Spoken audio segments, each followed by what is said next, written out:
నమస్కారం. నిరుద్యోగులకు డిఎస్సి అభ్యర్థులకు మా యొక్క మనవి.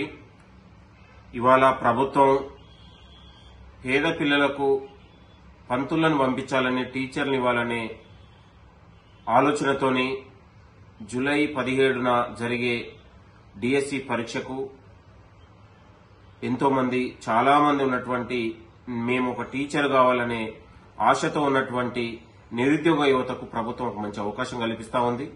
మీరందరూ కూడా ఇవాళ 24 లక్షల మంది విద్యార్థులకు ఇవాళ టీచర్లు అవసరం ఉంది కాబట్టి వాళ్ళ యొక్క భవిష్యత్తు ఆలోచన పెట్టుకుని మీరందరూ కూడా పరీక్షకు సిద్ధం కావాలని కూడా మీ అందరికీ కోరుతా ఉన్నాను. మీ చెనగాని దయాకర్ గా ఇవాళ పొద్దున్నే నేను 7 గంటలకు లేవగానే ఒక నిరుద్యోగ అభ్యర్థి ఫోన్ చేసి, ఇగో అన్నా, ఎట్టి పరిస్థితుల్లో పోస్ట్ పోన్ కావద్దు, మేము ఆల్రెడీ 8 నెలల సమయం ఇచ్చారు మాకు, కాబట్టి మేము ప్రభుత్వం చాలా గొప్ప అవకాశం ఇస్తా ఉంది, ఇది మాకు చాలా సువర్ణ అవకాశం, మా భవిష్యత్తుకు బాటలు వేస్తా ఉంది, కాబట్టి మేము పరీక్షకు సిద్దమవుతామన్న కొంతమంది మాత్రమే దీన్ని వాయిదా వేయాలని పట్టుబడతా ఉన్నారు.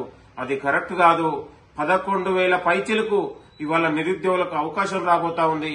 11,000 మంది నిరుద్యోగులు ఇవాళ వాళ్ళు టీచర్లుగా, ఉపాధ్యాయులుగా ఈ సమాజంలో రాణించబోతా ఉన్నారు. పేద పిల్లలకు వాళ్ళు పాఠాలు చెప్పే పరిస్థితి ఉంటది, అవకాశం కల్పిస్తా ఉంది. కాబట్టి దీన్ని అందరం మేము సద్వినియోగం చేసుకుంటా ఉన్నాం.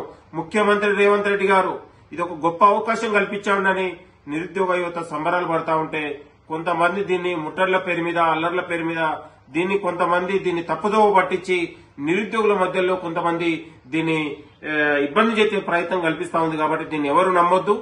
మీరు పరీక్షకు సిద్ధంగా అండి. మళ్లీ ఉన్నటువంటి ఆగస్టు అయిన తర్వాత, పరీక్షలు అయిపోయిన తర్వాత మళ్ళా తిరిగి మెగా డిఎస్సి మళ్ళీ ఒక 11,000తోని ప్రభుత్వం భర్తీ చేసే ఆలోచన ఉంది. ఇది నిరుద్యోగుల పక్షపాత ప్రభుత్వం. ముఖ్యమంత్రి రేవంత్ రెడ్డి గారు నిరుద్యోగులకు ఆశా స్వప్నం లాగా నిరుద్యోగ నిర్మూలన కోసం, నిరుద్యోగుల భవిష్యత్తు కోసం ఆయన ఆరాట పడతా ఉన్నారు. కాబట్టి ముఖ్యమంత్రి గారు ఇవాళ పేద పిల్లలకు ఒక పంతులను ఇవ్వాలి, ఒక టీచర్లను ఇవ్వాలి, ఈ సమాజంలో వాళ్ళని ఒక గొప్ప విద్యావంతులుగా తయారు చేయాలని ముఖ్యమంత్రి రేవంత్ రెడ్డి గారు ఆరాట పడతా ఉన్నారు, ఆలోచన చేస్తా ఉన్నారు. కాబట్టి ప్రభుత్వం యొక్క ఆలోచనను మీరందరూ కూడా స్వాగతించాలని మీ అందరికీ చేతులు జోడించి రేపు జూలై 17న జరిగే పరీక్షకు మీరందరూ హాజరు కావాలని కోరుతూ, ఈ ముట్టల అల్లర్లలో మీరందరూ కూడా మీ యొక్క సమయాన్ని వృధా చేసుకోవద్దని మీ అందరికీ కోరుతూ ధన్యవాదాలు. Thank you. నమస్తే.